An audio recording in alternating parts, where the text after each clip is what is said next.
Hey, Tom here, FlipAnythingUSA. So today I'm going to talk about hunkering down. I'm pretty much convinced things are going to get much worse very soon. I've seen a lot more price reductions on commercial, industrial, and residential, particularly. It just looks like there's going to be more and more hardships coming. It's no surprise. Uh, when interest rates go up, everything starts to slow down. Uh, the inventory is building, and we're going to talk about that a little bit.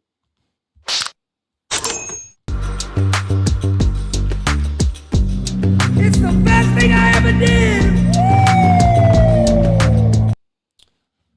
So I don't know what you guys are feeling in your area, but in my area, we've been spared to a large degree, but I'm seeing around the country. I get listings of stuff that's for sale all over the USA. I'm looking at a lot of commercial properties, and I am seeing one reduction after another. It's really sped up this week, and I'm talking about primarily commercial properties right now. Uh, as far as the residential goes, every month has been worse than the last for the last 3 months. As far as contracts not going through, and anyways, I thought maybe we'd take a look at some stuff. There's a little news clip here I'm looking at from CBS News, just talking about existing home sales drop 5.4%. Of course, that's actually the old news there. Uh, but I went through this in the 80s, and in 2009 things froze up to quite a bit, and people get uncomfortable. But I would just tell you, hunker down, because the people that promote everything's fine, everything's going to be all right, a lot of times, it's just like the pump and dump of Bitcoin and everything else. People like to reassure you that things are fine, but they're not telling you. The right hand's not telling you what the left hand's doing. They're bailing. They're trying to get out of their bad investments. They're doing everything they can. The smart people are hunkering down. Listen, when I'm selling property, believe me, I don't talk particularly pessimistic. I'm talking quite optimistic until I get all my stuff sold. Okay, and that's where I'm at. I've got everything sold, so I'm not so concerned about it. Hey, please hit that subscribe button, hit that like button. All I talk about is my deals that I've done in the past and what I'm doing currently. And I can tell you, I've been doing this 41 years, and it really is the time to be careful. Uh, yeah, yeah. Barry says, yeah, Biden says our economy is very strong. Of course, I mean, you got a guy that ain't all there, obviously. Uh, but again, but that's a perfect example, Barry. Actually, that's a perfect example. The government reassures you that everything's fine, but usually that's in order to spend more money and create, just keep spending more money. And that's what they're doing. They've been doing a great job, but, we never had so much debt in our lives. Our kids. I was actually theorizing that maybe they got some sort of intelligence that the world's going to get hit by a meteorite, and and we're just going to be wiped out, and everybody's going to be dead in 30 years, anyways. And that would explain the way they spend money. If they know that the Earth is going to be over with, everybody's going to be dead, anyways. In 30 years, it would make sense to spend money the way they do. It's so irresponsible, but. I don't know. Hey, Liam, how you doing, buddy? Aaron, what do you got? Hey, he's the one that told us inflation was transitory. Yeah. Listen, it's weekend at Bernie's in the White House. There's no question about it. This guy's like a puppet. Somebody's got something stuffed up his ass and telling him what to do. I don't even think he knows where he's at. Half time, he didn't even know he's president. You've already seen him, the gaffes. And the things that he said, it's just pathetic. It's sad. It's elder abuse. It's what it really is. It's elder abuse. You've got somebody in there with dementia, severe cognitive problems at a minimum, and he doesn't know what he's doing. He just does what he's told, but we don't know who that is, right? So it's scary. That's one of the reasons we got no confidence. I don't care how you feel politically. Everything's gone to shit. Since he's been in office, and everybody's talking about it, and it's nothing new, and there's a lot of buyer's remorse. The people that voted for this guy have serious regrets, and I've seen it. That I've seen firsthand. And they don't even want to talk about it. But some do talk about it, and they say, "Yeah, man, we feel like we messed up," and I believe they did. I didn't mess up, but nevertheless, I got the same problem. Hey, again, please hit that like button, hit that subscribe button. It helps the channel. And anything you want to talk about or go look at, we can do that. That's what they love about Fetterman. Yeah. yeah, like I say, Pelosi. Pelosi, I think she came in with a net worth of about $3 million, and today she's worth, I think, about $200 million. That inside trading is unbelievable. And you don't think that would influence the legislation? Of course it would. So this is the problem. Nobody even trusts. People don't even trust their own government here. That's really sad, and nobody does.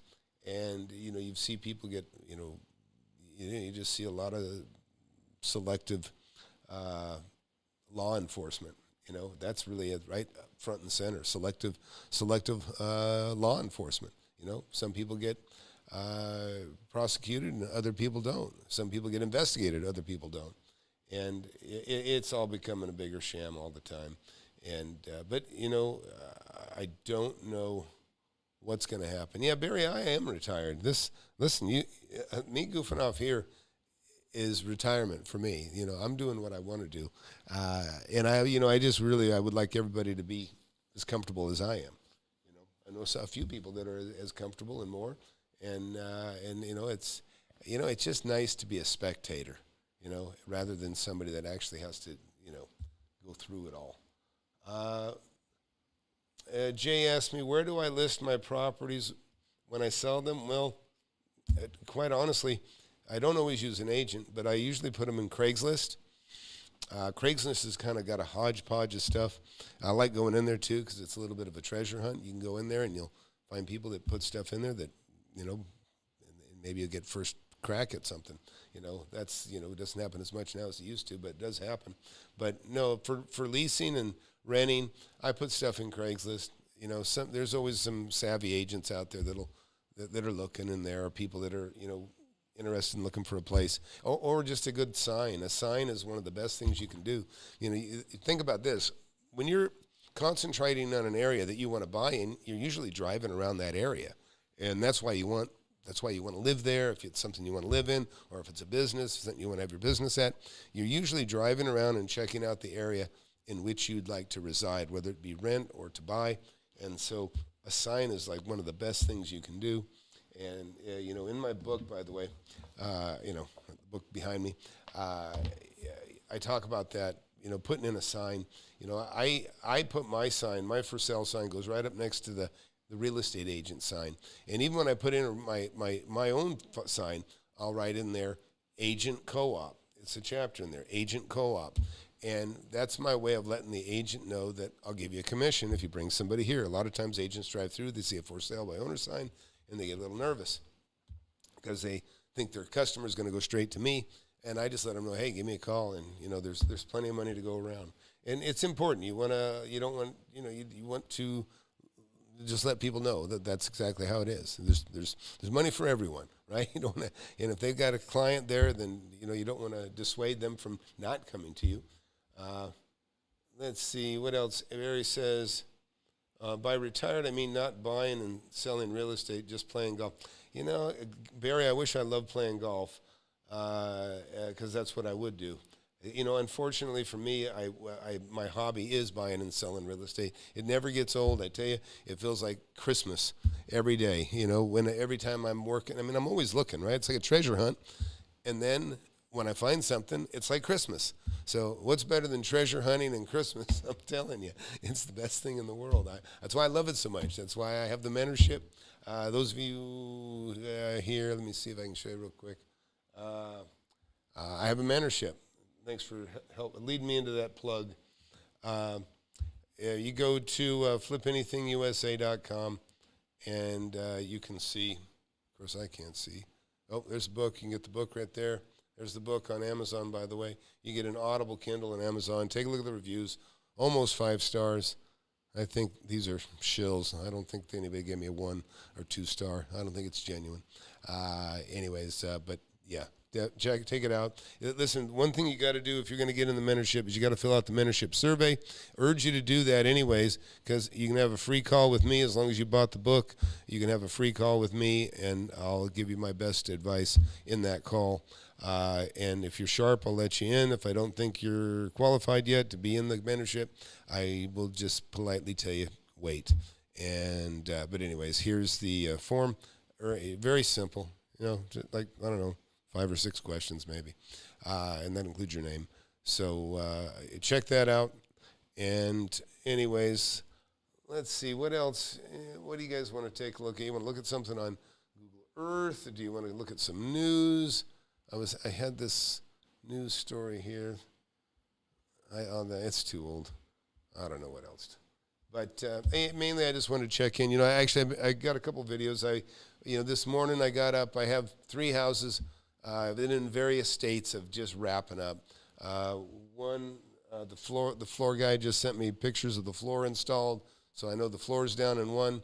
I went into one this morning, expect it to be started painting. They hadn't started the painting yet, so I was a little disappointed about that. Another one I found out was painted that I didn't expect to be painted, so that was nice to see. And so everything's rolling along pretty good. I just came from a house a little while ago. All the walls were skim coated. The drywaller's doing a very nice job. He's new to me, this one, and this is the tape and float guy. So he's skim coated everything. Everything looks really sharp, and it looks like he's doing a good job. And so I'm just wrapping it up on actually total of 4 houses. And this is just all the aesthetic stuff, right now. It's just the simple stuff, paint and new windows and some things like that. So I'm glad to wrap that up. That's what I was going to say. It's part of hunkering down, right? Just take care of what you got and cut your overhead. I'm telling you, one of the things when you got time, take time, look at your credit card bill. You'll find apps and shit you're paying for, and and it takes a while to undo these things, right? Easy to do, hard to undo. Well, it's worthwhile to take time to undo this stuff that eats you. Certain things that that aren't productive for you. Take a look at that stuff. Yeah, there you go, Barry. I think so too. I mean, if you read the 1-star reviews on me, they're horseshit. Too much fluff. I'm like the least fluff guy there is. It's funny. Aaron wrote, how do you handle rising interest rates regarding commercial loans that have 5-year arms? 5 years is plenty. Are you concerned that you won't be able to sell the property or cash flow it at the time of rate adjustment? Aaron, most of the stuff that I'm holding, commercial or otherwise, even if I can't sell it, it cash flows well because I have equity. I got a lot of equity. I bought it right from the very beginning. I had equity the day I closed it, and that way I have a nice return on my investments. In worst case that could happen is if things get rough, I might have to replace a tenant, or I might have to, help them out, lower the rent if I have to. If it's really tough times, I can consider that. Jay wrote, if you own a rental free and clear, what kind of credit line can you get on it? Yeah, you can get 70%. Maybe banks are, right now maybe the bank wouldn't give you more than 60% of value if they were worried about you or if they were worried about the economy. The banks get worried just like everybody else. But I have several lines of credit on buildings that are paid for or if they're not paid for, they're nearly paid for. And when you get a line of credit on a building that's nearly paid for, they're just going to pay off that little bit that you owe, and that'll be on your line of credit. So you may have, let's say you have something worth a couple $1 million or $500,000, whatever, and maybe you owe $50,000 on it. You get a line of credit in place. Day one, you start with $50,000 debt on your line of credit, and then but that's the beauty of a revolving line of credit. Remember, revolver is that you can pay it back. So you can dump 50 on it. Like a lot of people, they freak out over, they want to have savings, but sometimes their savings is equal to the debt they have on credit cards. And I don't know what the phobia is, but I just pay that shit off. I'd rather have no money in the bank and just have the credit card cleared. I have lines of credit, so that kind of is my credit card, is my lines of credit. But I would rather I just pay everything down. I pay everything down, and once I got a line of credit completely paid off, like maybe I buy something, buy a building or something, and then maybe you have a couple good months, and I pay that line off completely, and now that building is free and clear to put a line on as well. Plus, I clear the line of credit on whatever I bought it with, and it just gives you more buying power. It's just smart. You got to just really think in terms of having everything paid off is a good idea. I know this isn't the Grant Cardone way to tell you, but it's good to own your home. But it's okay to have things paid off, but just have the ability to draw on it, right? I mean, I don't need to have a lot of cash. I like having a lot of equity, and I don't mind being leveraged up here and there for the right items at the right time. And I bought a lake house not 4 or 5 years ago, and I went in.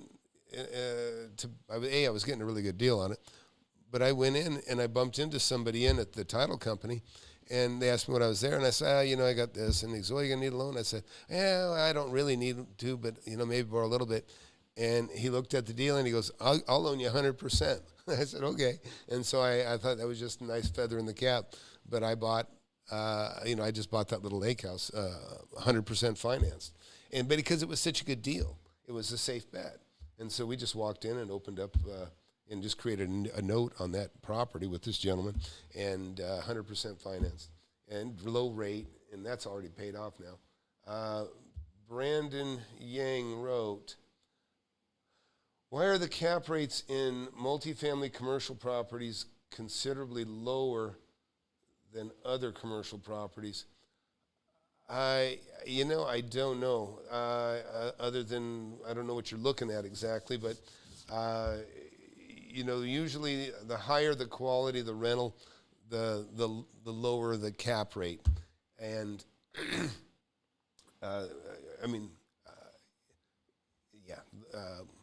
it depends. It all really depends on who's selling it, right? Depends on what they're offering, but what I've seen.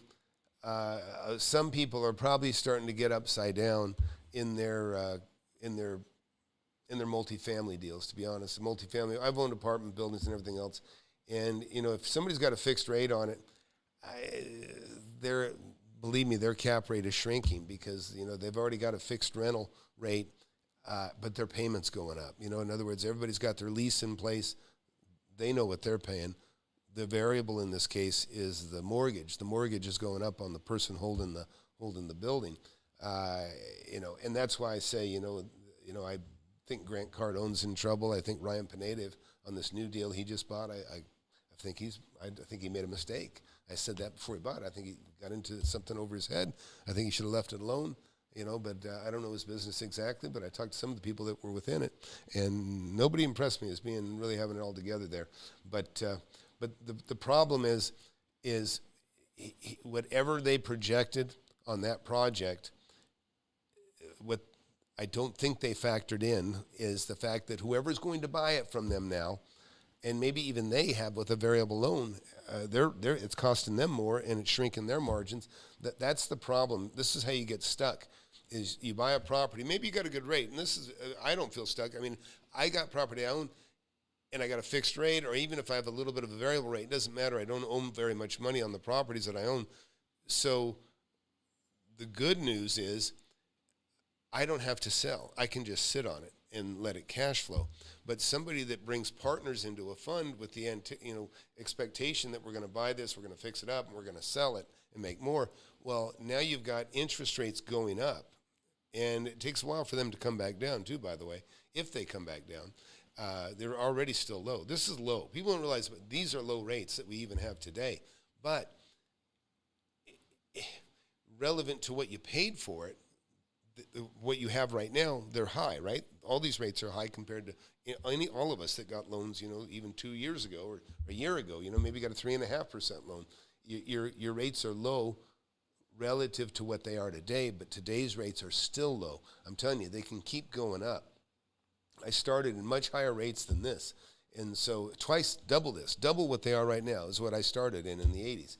And so this stuff, but the trap is for those guys that got the funds, their margins are shrinking, the economy is getting tougher, people will move out and get a roommate, or they'll go to a lesser property, or they'll roommate with the next door neighbor, and then that property will come vacant. And then what happens is the people that own vacant property, they become more competitive, and they start lowering the rents, trying to, they just want to they got to keep the place filled. And, and then, I mean, we've got a huge cluster out there. We got crime like crazy. Crime rates going up everywhere.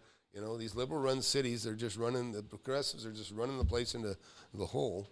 And, it's taking its toll on everybody. And hopefully, we'll get a more, hopefully people will wise up and not vote for the same shit that's running us into the ground. But it's such an apathetic, stupid world. Who knows? You know what? I'll tell you what, it was really interesting. I heard an immigrant talking, and they really sounded great. And you know what she said? She said, I think Americans are taking their own country for granted. And she was talking about, she said, look, there's only one America. There's only one America. Once this is gone, it's over. She goes, we know, we came here, we want to live here. But we know how special America is, but you guys are taking it for granted, and it's slipping away. She's 100% right. Things are going to shit.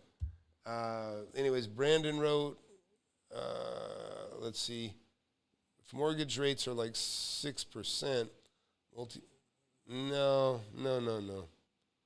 I'm not sure what you mean. Yeah, Brandon, you lost me on that one. I'll go to Barry here. He's answering his question. Generally speaking, banks see multifamily as a lower risk compared to other types of commercial property. Yeah, I don't know about that either, Barry. I mean, my experience, they've pretty much treated everything equal. Now, if you got a rough property, Section 8s and stuff, high crime area, that's what, a lot of people think banks are prejudiced against people.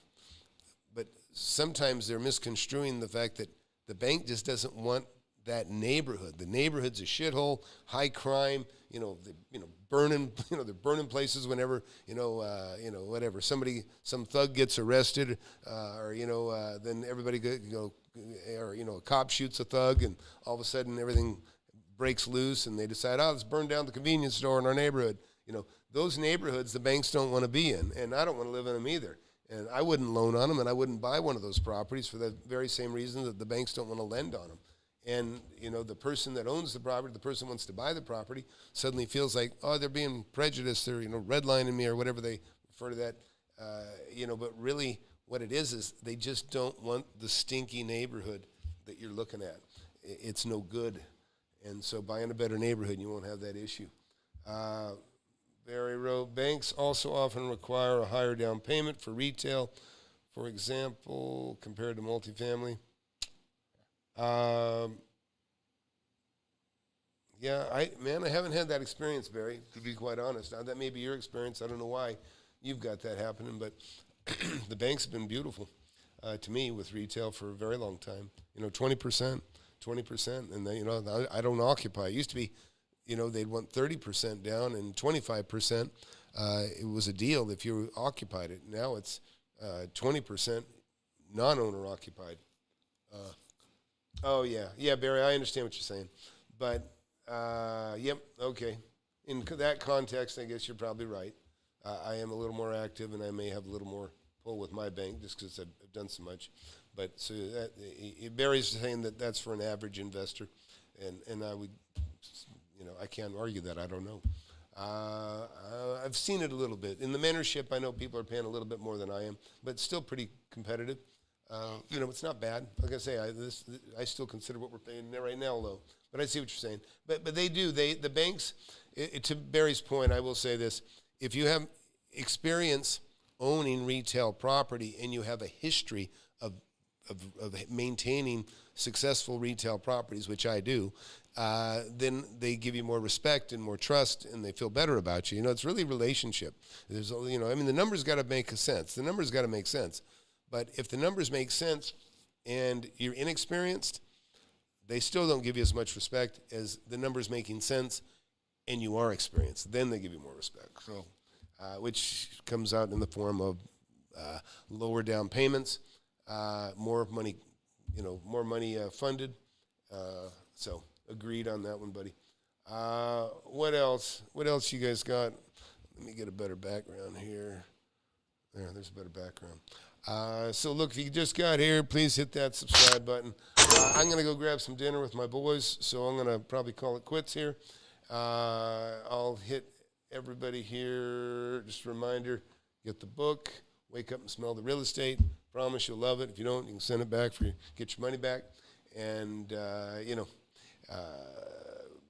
there's some wonderful opportunities coming, but right now is not the time to jump in if you're inexperienced.